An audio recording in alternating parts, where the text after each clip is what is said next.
welcome back to my channel and thanks so much for clicking on today's video. My name's Olivia and I film videos here on beauty, life and style and upload every Friday morning. So if you enjoy this video and you like the content that's here, then please make sure to subscribe to stay tuned for more.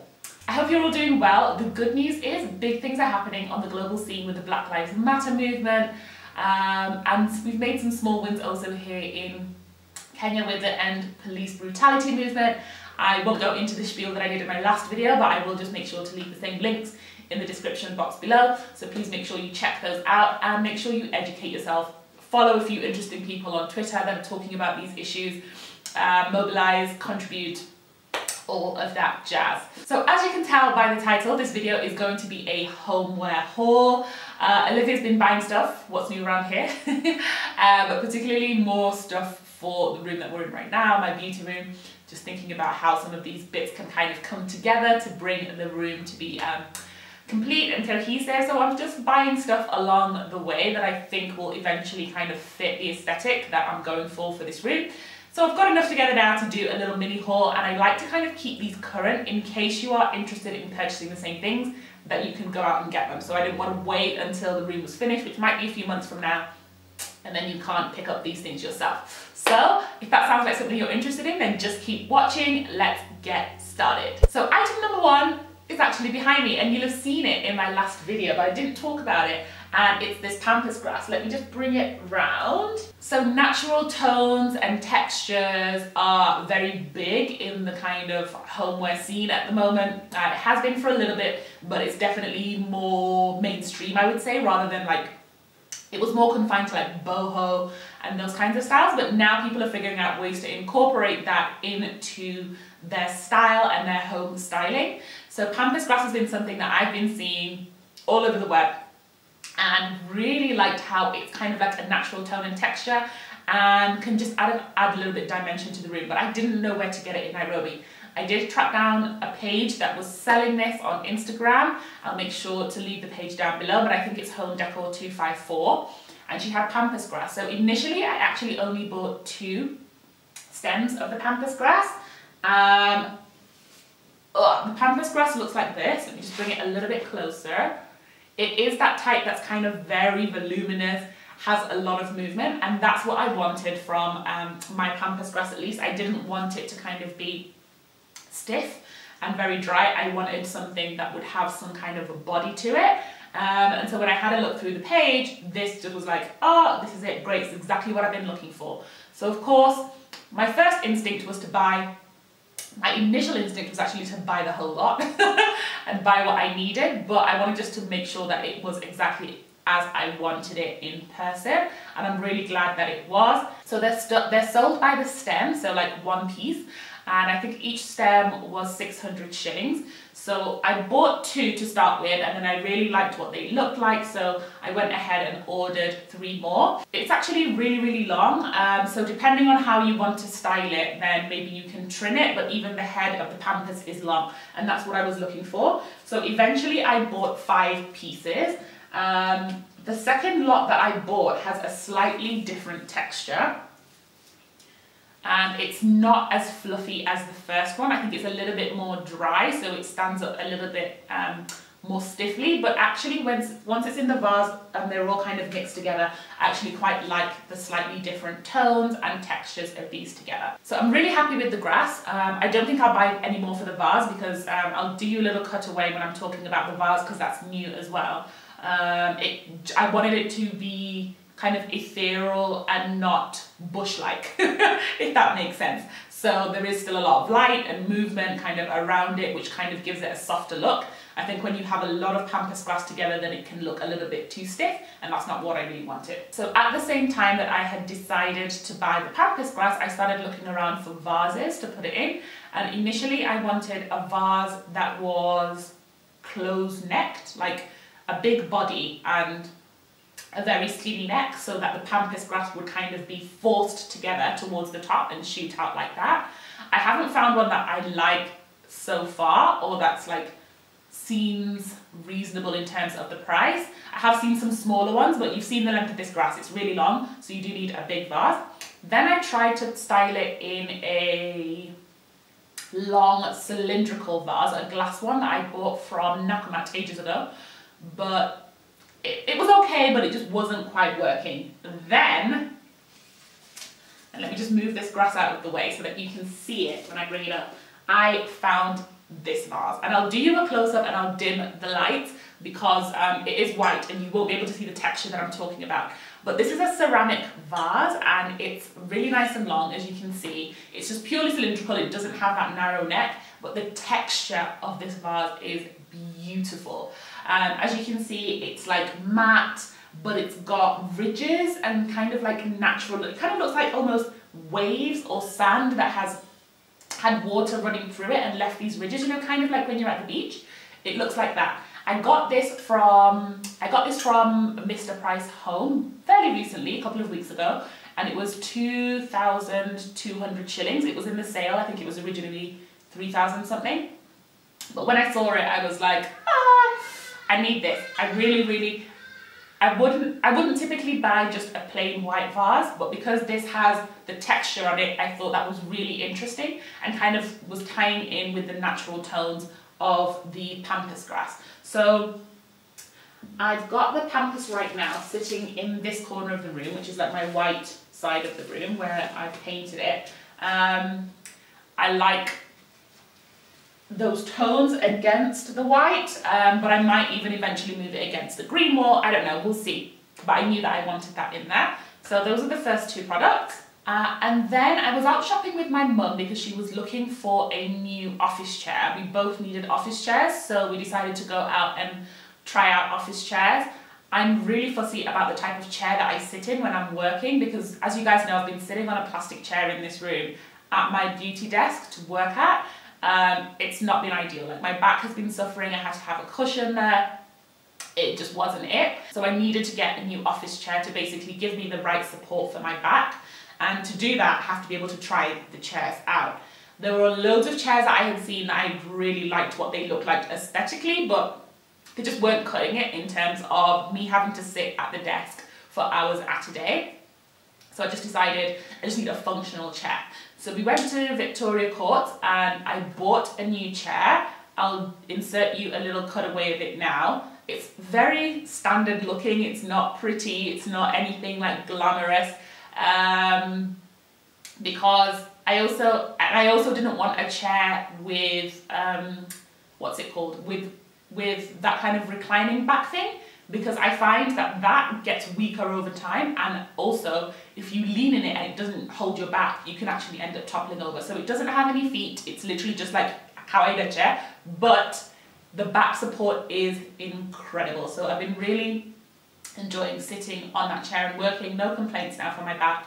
I raised up my beauty table. It has adjustable feet, so raised it up so that now like everything is aligned and I can work away at peace.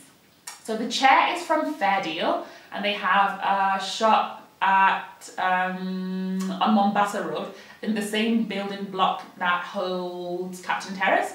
It's in that same building block, but they have just opened a new branch in Sarit. So if Sarit is more convenient for you, you can go there and check it out. They have it in all kind of colourways, but I preferred the kind of grey. And my husband had bought this chair months ago, so I just thought at one point in time we might want to have like a big joint office, and then it would be nice to have the two chairs kind of blend in and be similar. So while we were looking for that chair, we also went to Victoria Court and I'd seen another chair that was potentially a backup. But while we were leaving, I saw a vase with some faux flowers and I was like, what? Excuse me?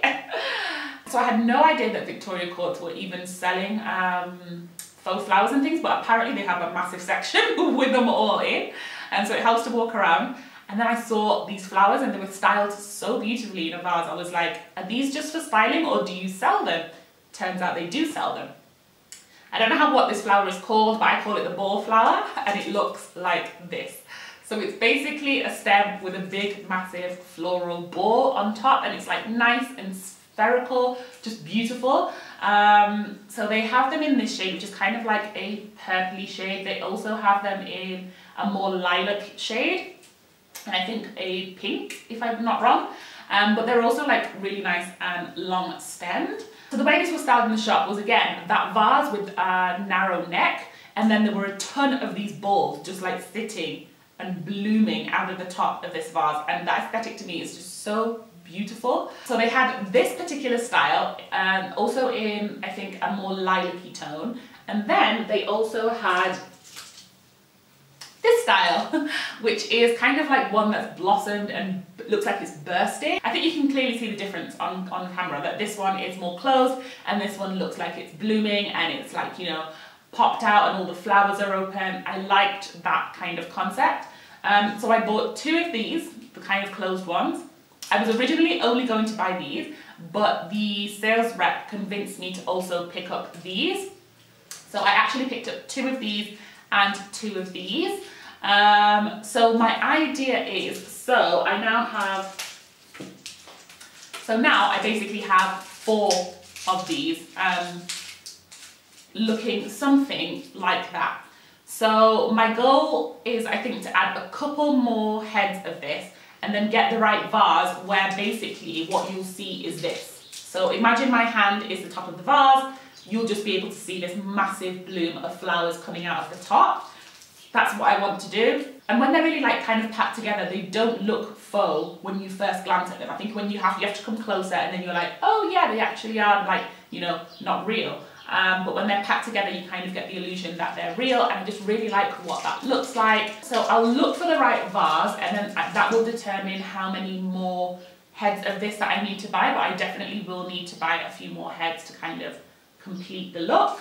But interestingly, these ones were $2.99, the closed ones, and the open ones were 200 shillings, so not bad. The next thing I want to show you is a clothing rack that I had made, and if you watched my recent styling video where I did not so corporate work looks, then you'll have seen it in there, although I didn't really talk about the rack itself, but I thought I should here because maybe you had a couple of questions and really just kind of show you what it looks like close up. So I'll do a little cutaway here of the rack itself. So it's an A-frame clothing rack, just a really kind of simple design, made out of metal and then spray painted black. It does have this wooden plank at the bottom which has been stained quite dark as well, so that I could add shoes or bags or anything else that I wanted to, if I wanted it to work in a styling video. It was made by a friend of my husband's who owns a company called Contrive Industries, and he basically makes these grills that are completely foldable, pack-upable, and you can pack them up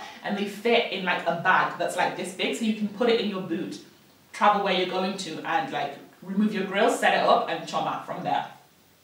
So because he worked with metals, I was just like, hey, could you put this together for me? And he did. I didn't put any wheels on the bottom because I needed the rack made quite urgently, but I will probably eventually add kind of caster wheels to the bottom, but because the metal is quite heavy, I will definitely need a kind of good quality, sturdy looking wheel, and I didn't want one that looked too cheap and plastic. So I didn't have time to like go research and like find the wheels that I needed, so I just told him to put these kind of rubber stoppers on the bottom. I'll put the dimensions here on screen so that you can get an idea of the size of this and how it would fit into your space so that you can like kind of up or down it. But this cost 6,000 shillings. He did do me like a nice rate because he's a friend of my husband, so I don't know how much he would charge you, but I will ask him if he wants his information down below, and if he does, then I'll post it there so that you can call him and ask him for a quote for you if you're looking for one like this. The reason I had it made in metal as opposed to wood is that I wanted something that was really sturdy. I've been using it right now to kind of sort through my coats and my blazers to kind of rationalize what I have. I have an enormous amount of coats and blazers, and cold season has just started, so I wanted to kind of have everything out so that I could see, you know, instead of it being stuffed into my wardrobe. And of course with all the coats and the blazers and things, it gets really heavy, but because it's made of like metal, there's no bending in any wood, it's not weak, it's not falling over, like it just stays where it is. So I'm loving that so far. Alright, the next thing I want to show you is this, and it's a hanger. I'm just showing you one, I've got a number of them, but it's a hanger. I found these on Instagram. I think somebody had posted them on Instagram, and the page I think is called Chapeau Chic. Oh yes, Brenda had posted them. So if you follow, her handle is Oginga Ayuma, which is Brenda. She does wig making. She's insanely good. Go check her out if you haven't already, makeup and stuff. So the thing that really drew me to these hangers was just pretty much the aesthetic. So they're wooden hangers and they've been sprayed white, and they're wide enough to kind of hold a decent blazer or a coat without, you know, kind of going funny. And then the thing that really drew me to these was the hook. A really unique shape. I'm just going to turn it so that you can see it there. And they've been sprayed in rose gold. The page on the feed, the page also does have them sprayed in a yellow gold, but I think she's sold out of the yellow gold for now. So I decided that I was just going to get these because rose gold really isn't part of the aesthetic of this room, but I decided to get them anyway because I can easily just spray paint the top of these into a yellow gold to kind of match the mirror that I've got in here and to match the kind of brass draw pulls that I've got on my beauty table. So I will be spraying these rose gold. I ended up buying 10 pieces and they were 250 shillings each. They look really nice and they feel really sturdy. And I'll do you a cutaway here and you can see what they look like on the rack. They just look beautiful with the clothes hung on there. Just imagine the hooks in yellow gold. You could also spray paint the hook in black if that's more of your aesthetic. A chrome maybe, or if rose gold is your thing, then maybe just keep them rose gold. The page also does sell the clippy trouser hangers as well, which I think is really handy because I haven't seen any other shop selling those in Nairobi. So if you've been looking for those clippy hangers for your trousers, then check over that page as well. And the final thing that I want to talk about is this table, and I'll do a cutaway again. It's a little side table that I actually bought from Shirogaido, the cultured cow. She was getting rid of it from her house and she was selling it at an absolute steal. It's basically kind of like salvaged wood. As you can see on the edge, it's like not smooth and it's not like squarely cut. I liked that it looked a little bit industrial, and with these hairpin legs, which I think are actually made out of Y-wires that you use in construction, look really good. So I've got it styled here in the corner of my room with like a vase and a candle and stuff. But as I say, once the room fully comes together, I'll figure out exactly where I want it. But for now, it's against the green wall and I'm enjoying that. Shiro sold it to me for 2,000 shillings. I'll leave the page down below because she did. I'll leave the contacts of the page down below, the Instagram handle of the page where she bought it from, because obviously I don't think it is 2K, she was selling it to kind of get rid of it, and you can contact them if you're interested in something similar. Alright guys, so that brings me to the end of the video. I hope you enjoyed that little mini haul of things that I'm bringing together for the beauty room, and stay tuned for the final reveal in a couple of months, not right now, when I do finally finalize this room and get it all together. I'm really looking forward to it, and I'm enjoying kind of putting these pieces together and curating a space that I really will love. As I said at the beginning, if you've watched this far and you've enjoyed this video, please go ahead and hit the subscribe button, give the video a thumbs up. Oh, and don't forget to follow me over on Instagram as well, and I'll see you in my next video. Bye. I've been looking through the reads